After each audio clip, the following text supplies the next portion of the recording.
ڈھال بنے اس کی حفاظت کے لیے۔ بسم اللہ الرحمن الرحیم۔ السلام علیکم ورحمۃ اللہ وبرکاتہ۔ ختم نبوت کورس برائے خواتین، اس کے 3 اسباق الحمدللہ مکمل ہو چکے۔ کل کے سبق میں مرزا غلام احمد قادیانی کے دعوے ذکر کیے گئے کہ اس نے کون کون سے دعوے کیے۔ کہیں پر کہا کہ میں خود خدا ہوں، کہیں پر کہا کہ جی میں خدا کا بیٹا ہوں، کہیں پر کہا میں خدا کی بیوی ہوں، کہیں پر خود کو نبی کہا، اور کہیں پر کہا کہ مکمل انبیاء کی ارواح میرے اندر ضم ہو چکی ہیں۔ لہٰذا یہ اس کے کچھ دعوے تھے۔ آج کے سبق میں مرزا قادیانی کے چند گستاخیاں جو اس نے مسلمانوں کے خلاف، ائمہ حضرات کے خلاف، اور اسی طرح مختلف انبیاء علیہ السلام اہل بیت کے خلاف اس نے جو گستاخیاں کی ہیں، انشاءاللہ تعالیٰ اس کا ذکر کیا جائے گا، اور آئین پاکستان میں قادیانیوں کو کیا حیثیت دی گئی، انشاءاللہ تعالیٰ اس کا مختصر ذکر کیا جائے گا۔ مرزا غلام احمد قادیانی نے جس طرح انبیاء علیہ السلام کی گستاخیاں کی، اور جس طرح اس نے اپنے دعوے کیے، اسی طرح اس نے دیگر حضرات کے بارے میں بھی گستاخیاں کی۔ جیسا کہ حضرت عیسیٰ علیہ السلام کے بارے میں اس نے اپنی کتاب روحانی خزائن جلد نمبر 11 صفحہ نمبر 299 میں اس نے یہ گستاخی کی۔ حضرت عیسیٰ علیہ السلام کے بارے میں اس نے کہا کہ آپ علیہ السلام کو، یعنی حضرت عیسیٰ کو، گالیاں دینے اور بدزبانی کی اکثر عادت تھی، نعوذ باللہ۔ ادنا بات میں غصہ آ جاتا تھا، اپنے نفس کو جذبات سے روک نہیں سکتے تھے، مگر میرے نزدیک آپ کی یہ حرکات جائے افسوس نہیں، کیونکہ آپ تو گالیاں دیتے تھے اور یہودی ہاتھ سے کسر نکال لیا کرتے تھے۔ یہ بھی یاد رہے کہ آپ علیہ السلام کو کس قدر جھوٹ بولنے کی بھی عادت تھی، نعوذ باللہ من ذالک۔ یہ اس نے حضرت عیسیٰ علیہ السلام کے بارے میں ایسی زبان استعمال کی مرزا قادیانی نے۔ اور اسی طرح حضرت عیسیٰ علیہ السلام کے بارے میں اس نے اپنے روحانی خزائن جلد نمبر 11 صفحہ نمبر 290 میں کہا کہ نہایت شرم کی بات یہ ہے کہ آپ نے پہاڑی تعلیم کو، جو انجیل کا مغز کہلاتی تھی، یہودیوں کی کتاب تالمود سے چرا کر لکھا ہے، اور پھر ایسا ظاہر کیا کہ گویا یہ میری تعلیم ہے۔ اس میں نعوذ باللہ حضرت عیسیٰ علیہ السلام کو چور کہا گیا اور انجیل کو چرا کر لکھنے والا کہا گیا۔ یہ مرزا غلام احمد قادیانی نے حضرت عیسیٰ علیہ السلام کی توہین کی۔ اور اسی طرح پھر اہل بیت میں سے حضرت امام حسین رضی اللہ تعالی عنہ کی اس نے توہین کی، اور روحانی خزائن جلد نمبر 19 میں صفحہ نمبر 164 میں مرزا قادیانی نے یہ لکھا کہ اس شخص مرزا قادیانی نے اپنے امام حسن اور امام حسین سے اچھا سمجھتا ہوں۔ قادیانی نے لکھا کہ یعنی میں خود کو امام حسن اور امام حسین سے اچھا سمجھتا ہوں، اور میں یہ کہتا ہوں کہ ہاں میرا خدا عن قریب ظاہر کر دے گا، یعنی میں ان سے اچھا ہوں، یہ خدا عن قریب بتا دے گا۔ اور اسی طرح اس نے حضرت حسین رضی اللہ تعالی عنہ کے درمیان اور اپنے درمیان فرق بیان کرتے ہوئے روحانی خزائن جلد نمبر 19 صفحہ نمبر 181 میں اس نے بکواس کی، کہتا ہے کہ اور مجھ میں اور تمہارے حسین میں بہت فرق ہے، کیونکہ مجھے تو ہر ایک وقت خدا کی تائید اور مدد مل رہی ہے، اور تمہارے حسین کو کیا ہے، مدد نہیں ملی، نعوذ باللہ۔ اور اسی طرح روحانی خزائن جلد نمبر 19 صفحہ نمبر 193 میں اس نے حضرت حسین کے بارے میں لکھا، اور اپنے بارے میں فرق بیان کرتے ہوئے لکھتا ہے کہ میں خدا کا کشتہ ہوں، لیکن تمہارا حسین دشمنوں کا کشتہ ہے، بس فرق کھلا اور ظاہر ہے، نعوذ باللہ۔ اور اسی طرح روحانی خزائن کی جلد نمبر 19 صفحہ نمبر 194 میں اس نے حضرت حسین کی گستاخی کرتے ہوئے کہا کہ تم نے خدا کے جلال اور جمال کو بھلا دیا، اور تمہارے اور صرف حسین ہیں، کیا تو انکار کرتا ہے؟ پس یہ اسلام پر ایک مصیبت ہے، یعنی حضرت حسین کو اسلام پر مصیبت کہا، اور کہا کہ اس کی مثال حسین کی ایسی ہے گویا کستوری کی خوشبو کے پاس گو کا ڈیر ہو، نعوذ باللہ۔ یعنی اتنی بڑی گستاخی حضرت حسین کی اس نے کی۔ اور اسی طرح کربلا کے بارے میں اس نے اپنی کتاب روحانی خزائن جلد نمبر 18 صفحہ نمبر 477 میں مرزا قادیانی نے لکھا، فارسی کا شعر لکھا کہ کربلائے است سیر ہر آنم، صد حسین است در گریبانم۔ ترجمہ کیا ہے کہ میری سیر ہر وقت کربلا میں ہے اور 100 حسین ہر وقت میرے گریبان میں ہیں، نعوذ باللہ۔ اور اہل بیت کی توہین اس نے کس طرح کی اشعار لکھی اور کہا کہ میری اولاد سب تیری عطا ہے، ہر ایک تیری بشارت سے ہوا ہے، یہ پانچوں جو کہ نسل سیدہ ہے، یہی ہیں پنجتن جن پر بنا ہے۔ یعنی مرزا قادیانی ایسا مردود اور ازلی مردود تھا کہ اس نے انبیاء علیہ السلام، حضرت عیسیٰ علیہ السلام، حضرت مریم، اہل بیت کی توہین کر کے جہاں اپنی اس نے زبان کو غلیظ ہونے کا ثبوت دیا ہے کہ میں بہت غلیظ انسان ہوں، وہاں پر عام مسلمان بھی پھر اس کے غیب و غضب سے محفوظ نہ رہے۔ جو شخص نبیوں کے بارے میں ایسی زبان استعمال کرے، ان کے اہل بیت کے بارے میں ایسی زبان استعمال کرے، تو عام مسلمان کیسے اس کے گالیوں سے بچ سکتا ہے؟ تو اسی طرح روحانی خزائن جلد نمبر 9 صفحہ نمبر 31 میں اس نے مسلمانوں کے بارے میں کیا کہا، یہ بھی سن لیجئے۔ وہ کہتا ہے کہ جو ہماری فتح کا قائل نہیں ہوگا تو صاف سمجھا جائے گا کہ اس کو ولد الحرام بننے کا شوق ہے اور وہ حلال زادہ نہیں۔ یعنی عام مسلمانوں کو بارے میں اس نے یہ الفاظ استعمال کیے کہ جو میری فتح کے قائل نہیں ہیں وہ حلال زادے بھی نہیں ہیں۔ اور پھر روحانی خزائن جلد نمبر 18 صفحہ نمبر 282 میں اس نے کہا کہ جو میرے مخالف ہیں ان کا نام عیسائی، یہودی اور مشرک رکھا گیا ہے۔ اور اسی طرح روحانی خزائن جلد نمبر 14 میں صفحہ نمبر 53 میں اس نے مسلمانوں کی گستاخی کرتے ہوئے کہا کہ دشمن ہمارے، یعنی جو میرے دشمن ہیں، یعنی مسلمان جو قادیانی کو نہیں مانتے، کہا کہ وہ ہمارے بیابانوں کی خنزیر ہو گئے اور ان کی عورتیں کتیوں سے بڑھ گئی ہیں، نعوذ باللہ۔ یعنی اس نے اپنے نہ ماننے والوں کو جنگلوں کا خنزیر اور ان کے خواتین کو جانور سے تشبیہ دی۔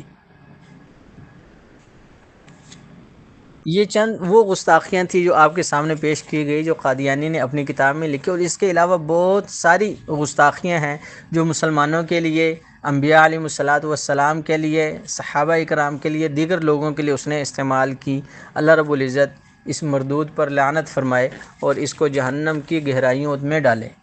یہ تھی مرزا قادیانی کی کچھ گستاخیاں جو آپ مستورات کے سامنے رکھی گئی۔ اب مرزا قادیانی کے بارے میں جو پاکستان بننے کے بعد فیصلہ ہوا کہ اس کو کیا قرار دیا جائے، انشاءاللہ تعالی اس کا ذکر کیا جاتا ہے۔ اس سے پہلے یہ بات سمجھ لیجئے کہ مرزا قادیانی نے یہ نبوت کا دعویٰ 1901 میں کیا اور 1908 میں یہ مردود لاہور برانتھ روڈ پر ہیضے کی بیماری میں مبتلا ہو کر بیت الخلاء میں جا کر یہ مرا، اور اس حالت میں مرا کہ اس کے پخانے کی جگہ سے بھی پخانہ نکل رہا تھا اور اس کے منہ سے بھی پخانہ نکل رہا تھا، اور اس کو لاہور میں پھر نہیں رکھا گیا بلکہ لاہور سے اس کی گندی لاش کو قادیان لے جایا گیا، اور لاہور سے قادیان تک جو سفر کیا گیا وہ ٹرین جس کے اندر گند یا دوسری چیزیں رکھی جاتی ہیں، انسان جس میں نہیں رکھے جاتے، اس میں اس کی لاش کو رکھ کر لے جایا گیا اور قادیان میں اس کو دفن کیا گیا۔ اور یہاں پر ایک اور افسوس کی بات جو آج کل ممکن ہے بعض لوگ نہ کہتے ہوں، لیکن ایک افسوس کی بات بھی ہے اور سوچنے کی بات بھی ہے کہ آخر کیا وجہ تھی کہ تمام نبیوں کے گستاخوں کو یا آپ علیہ السلام کے گستاخوں کو خصوصی طور پر کسی نہ کسی موقع پر قتل کیا گیا، کچھ نہ کچھ ان کے ساتھ ہوا، حالانکہ قانون موجود تھا آپ علیہ السلام کا کہ من سب نبی فقتلوہ، جو کسی نبی کو گالی دے اس کو قتل کر دو۔ اس نے ایک نبی نہیں تمام انبیاء کو گالیاں دی، ایک نبی نہیں، اس نے بلکہ نبوت کا دعویٰ کیا، تو پھر اس کو زندہ کیوں چھوڑا گیا؟ یہ ایک بڑا اہم سوال ہے۔ انشاءاللہ تعالی اس کا جواب اگلے لیکچر میں آئے گا، جہاں پر گستاخوں کا انجام، آخری جو ہمارا لیکچر ہوگا، جس میں آپ صلی اللہ علیہ وسلم کے دور میں اور اس کے بعد جو مختلف بڑے بڑے جن لوگوں نے نبوت کے دعوے کیے تھے ان کا کیا انجام ہوا تھا، یا جنہوں نے گستاخیاں کی تھی ان کا کیا انجام ہوا تھا، انشاءاللہ تعالی اس میں اس بات کا جواب بھی آ جائے گا کہ آخر اس کو قتل کیوں نہیں کیا گیا، بنیادی اور مین وجہ کیا تھی۔ تو بہرحال قادیانی فرقے نے 1901 سے لے کر 1908 میں قادیانی نے اپنا کام کیا، اور 1908 میں یہ مردار ہوا، اور یہاں پر اس نے اپنے اچھی طرح بیج بوئے اور اپنے بہت سے لوگوں کو اس نے تیار کیا اور لوگوں تک دوسروں تک اپنی دعوت کو پہنچانے کی کوشش کی، اور اسی دوران علماء حضرات اس سے صرف بحث مباحثہ مباہلہ یا مناظرے کی حد تک رہے، اس سے آگے علماء حضرات اس کی طرف نہیں بڑھے۔ اب مرزا قادیانی کے مرنے کے بعد اس کا جو سب سے پہلا جانشین بنا وہ حکیم نور الدین تھا، وہ اس کا جانشین بنا، اور وہ شخص 3 مارچ 1914 میں نور الدین جب مر گیا تو اس کے بعد قادیانی پارٹی جو ہے یہ 2 حصوں میں تقسیم ہوئی تھی۔ قادیان کا اصل مقصد، اصل مرکز جو تھا قادیانیوں کا، وہ مرزا غلام احمد قادیانی کے بیٹے مرزا بشیر الدین محمود نے اس پر قبضہ کیا، اور دوسری جو پارٹی تھی اس کی سربراہی مرزا کے ایک مرید تھا، باصلاحیت مرید، جس کا نام محمد علی تھا، اس نے سنبھالی، اور بجائے قادیان کے لاہور کو اس نے اپنا مرکز بنایا۔ گویا قادیانی 2 پارٹیوں میں تقسیم ہو گئے، ایک کو احمدی کہا جاتا ہے اور ایک کو لاہوری گروپ کہا جاتا ہے۔ عقائد کے اعتبار سے دونوں ہی کافر ہیں، صرف کرسی کا امیر ہونے کے تسلط کی وجہ سے یہ دونوں ایک دوسرے کے کیا ہوئے ہیں، مخالف ہوئے ہیں، اگرچہ کافر یہ دونوں ہی ہیں، کیونکہ دونوں میں کسی قسم کا عقائد میں کوئی خاص فرق نہیں ہے۔ اور تقسیم ہندوستان کے دوران انہوں نے اپنے آپ کو مسلمان ہونے سے الگ شمار کرتے ہوئے اپنا علیحدہ سے انہوں نے اپنا کمیشن کے سامنے ایک فائل بھی پیش کی کہ انہیں الگ ملک دیا جائے، الگ ریاست دی جائے، لیکن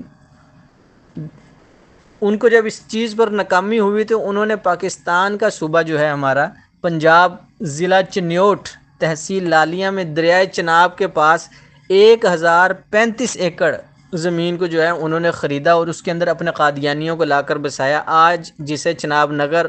بھی کہا جاتا ہے، اور چنیوٹ کا یہ علاقہ ہے، یہاں پر سب سے زیادہ قادیانی ہیں، اور قادیانیوں کا پوری دنیا کا مین مرکز بھی پاکستان میں یہی جگہ ہے۔ اس کا نام پھر انہوں نے ربوہ بھی رکھا، جس کو موجودہ چناب نگر کہا جاتا ہے، اور یہ ان کا عالمی ہیڈ کوارٹر بنا ہے۔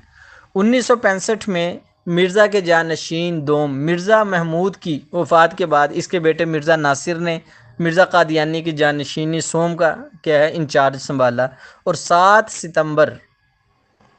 1974 کو پاکستان کی قومی اسمبلی نے قادیانی پارٹی کے سربراہ مرزا ناصر اور لاہوری پارٹی کے سربراہ صدر الدین کے بیانات سننے کے بعد اور علماء حضرات کی کثیر محنت کے بعد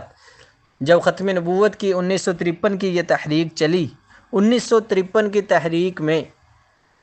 علماء حضرات نے مختلف بیانات کیے، جس کی بنیاد پر لوگ گلیوں میں نکلے، لوگ سڑکوں پر نکلے کہ ان قادیانیوں کو کافر قرار دیا جائے، کیونکہ ان لوگوں نے وقتاً فوقتاً ظلم و ستم کرنا شروع کر دیا۔ چنیوٹ کے اندر خصوصی طور پر مسلمانوں کو، اسکول سے آنے جانے والی لڑکیوں کو، اسکول سے آنے جانے والے مسلمان نوجوانوں کو انہوں نے مارنا شروع کر دیا، جس کی بنیاد پر مسلمان تنگ ہو کر کیا ہوا، سڑکوں پر نکلے، اور ان کے کفر کے لیے اسمبلی تک آواز پہنچائی گئی، اور ہر مکتبہ فکر نے الحمدللہ اس کے اندر ساتھ دیا۔ مکتبہ علماء دیوبند ہیں، یہ بھی آگے تھے، مکتبہ بریلوی ہیں، مکتبہ اہل حدیث ہیں، ان تینوں فرقوں نے مل کر، ان تینوں مکتبہ کے لوگوں نے مل کر اس کے خلاف دلائل اکٹھے کیے، اور اسمبلی کے اندر اس کو کافر قرار دینے کی کوشش کی، اور ذوالفقار احمد بھٹو کی حکومت تھی اس وقت، پھر اس کو 1974 میں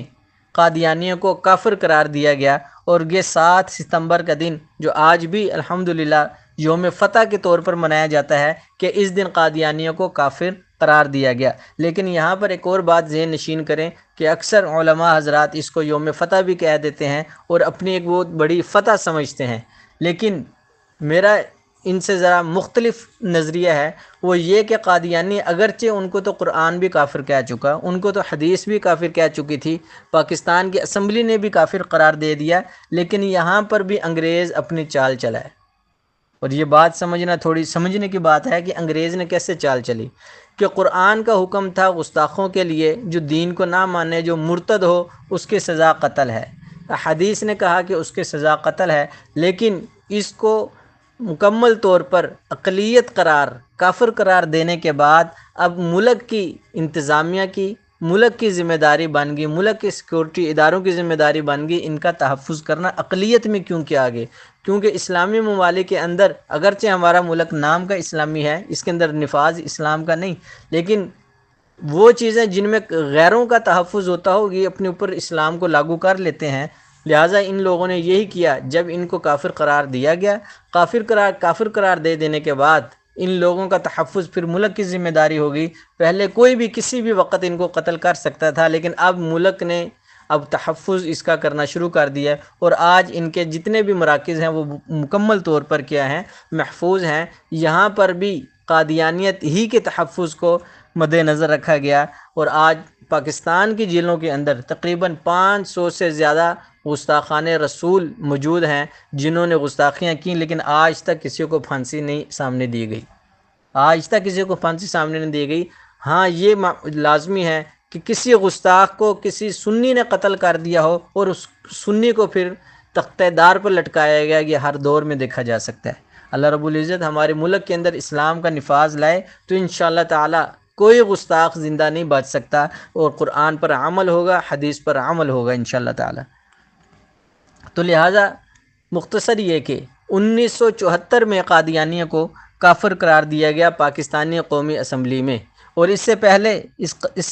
سے 10 سال پہلے اپریل 1974 کو ہی، اور اسی سال، بلکہ 10 سال پہلے نہیں، اسی سال 1974 میں 10 اپریل کو رابطہ عالمی اسلامی کمیٹی نے مکہ مکرمہ میں قادیانیوں کو کفر کا متفقہ طور پر فیصلہ دیا تھا کہ یہ لوگ کیا ہیں، کافر ہیں، اور پھر اسی بنیاد پر علماء حضرات اور مفتیان اکرام کا فتویٰ بھی ہے کہ ان سے کسی قسم کا لین دین، ان سے کسی قسم کی خوشی میں شامل ہونا یا ان کو اپنی خوشیوں میں شامل کرنا، ان کے کسی غم میں شریک ہونا یا ان کو اپنے کسی غم میں آنے دینا، اپنی مساجد میں آنے دینا شرعی طور پر جائز نہیں ہے، نہ ان کی مساجد میں جانے کی اجازت ہے، اور نہ ان کو پھر اس قانون کے تحت پاکستان نے جب ان کو کافر قرار دیا تو اس چیز پر پابندی لگا دی گئی کہ یہ اپنی مساجد، اپنی عبادت خانوں کو مساجد کا نام نہیں دے سکتے، یہ اپنی عبادت خانوں پر مسلمانوں کی طرح مینار نہیں بنا سکتے، شاعر اسلام یہ اپنے اوپر لاگو نہیں کر سکتے، کہ اپنی عبادت خانوں پر کلمہ طیبہ لا الہ الا اللہ محمد رسول اللہ نہیں لکھ سکتے، یہ اپنے آپ کو مسلمان نہیں کہہ سکتے۔ یہ چند قوانین ایسے تھے جو ان کے خلاف پاکستانی قومی اسمبلی نے بنائے، اور اس کے بعد یہ ان لوگوں کو اپنے سر چھپانے کے لیے جگہ ڈھونڈنی پڑی، لیکن اس کے باوجود آج قادیانی پوری دنیا کے اندر پھیلتے جا رہے ہیں۔ بنیادی وجہ یہ ہے کہ حکومتی سربراہی ان کو کیا مل رہی ہے، مکمل طور پر حکومت کی سرپرستی کے اندر یہ کام یہ لوگ کرتے ہیں۔ اور اس وقت موجودہ جو ان کا خلیفہ ہے وہ بھی لندن میں ہے، جو کہ اس کا نام مرزا مسرور احمد ہے، جو کہ مرزا شریف احمد کا بیٹا، طاہر کا بھتیجا اور مرزا قادیانی کا پڑپوتا ہے، جو اس وقت قادیانی جماعت کا سب سے بڑا کیا ہے، امیر ہے، اور لندن میں یہ موجود ہے۔ پہلے یہ بھی چناب نگر میں تھا، لیکن مسلمانوں کے ڈر سے، مسلمانوں کے خوف سے اس نے قادیان سے نکل کر لندن کی طرف اس نے کوچ کیا، اور وہاں پر اپنا مرکز بنا کر اس وقت پوری دنیا میں آن لائن وہاں سے ہی سارے بیانات وغیرہ یہ مرزا مسرور کرتا ہے۔ لہٰذا آج کے اس سبق میں مختصر طور پر ہم نے قادیانی کی گستاخیاں اور پاکستان کے آئین میں جو اس کو کافر قرار دیا گیا وہ بتایا گیا۔ اس میں یاد کرنے والی چیزیں، قادیانی کی چند گستاخیوں کو یاد کیجئے کہ اس کی یہ گستاخیاں، کل کو اگر کوئی آپ سے پوچھ سکتا ہے کہ جی قادیانی کافر کیوں ہیں تو اس کو بتایا جا سکے، آپ کو زبانی یاد ہو کہ جو اس نے یہ اہل بیت کی گستاخیاں کی، یہ حضرت علی کی گستاخی کی، یا آپ صلی اللہ علیہ وسلم کی گستاخی کی، یہ گستاخیاں یاد ہوں، اور وہ تاریخ یاد ہو جس تاریخ میں ان لوگوں کو کافر قرار دیا گیا، جس تاریخ کے بعد ان لوگوں کو شاعر اسلام اپنانے کی مکمل طور پر پابندی لگا دی گئی۔ انشاءاللہ تعالی کل کے سبق کے اندر اس سے آگے بڑھ کر ہم انشاءاللہ تعالی پڑھیں گے، جس میں قادیانی کو ہونے والے چند امراض، ویسے تو یہ مجموعہ ہی امراض کا تھا، انشاءاللہ تعالی وہ بیان کیے جائیں گے کہ دنیا ہی میں اس کے اوپر کیسی کیسی بیماریاں اللہ رب العزت نے مسلط فرمائی تھی۔ اور اس کے بعد انشاءاللہ تعالی اس سے اگلا جو لیکچر ہمارا پرسوں کا ہوگا اس کے اندر قادیانیوں کا انجام، کہ قادیانیوں کا، گستاخوں کا انجام، کہ آپ صلی اللہ علیہ وسلم کے دور سے لے کر آج تک جن لوگوں نے گستاخی کی ان کا کیا انجام ہوا، ان کے ساتھ کیا کیا معاملہ پیش آیا، انشاءاللہ تعالی اس کا ذکر کیا جائے گا۔ اور اس کے بعد اتوار والے دن انشاءاللہ تعالی آخری سبق ہوگا جس میں قادیانیوں کی مصنوعات کا ذکر ہوگا کہ ان کی کون کون سی مصنوعات ہیں جن کا بائیکاٹ کرنا آج مسلمانوں پر کیا ہے، لازم ہے، اور بائیکاٹ ہی کیوں ضروری ہے، اور قادیانیوں اور عام کافروں میں کیا فرق ہے، انشاءاللہ تعالی اس کو بیان کیا جائے گا۔ اتوار والے دن انشاءاللہ آخری سبق ہوگا۔ السلام علیکم ورحمۃ اللہ۔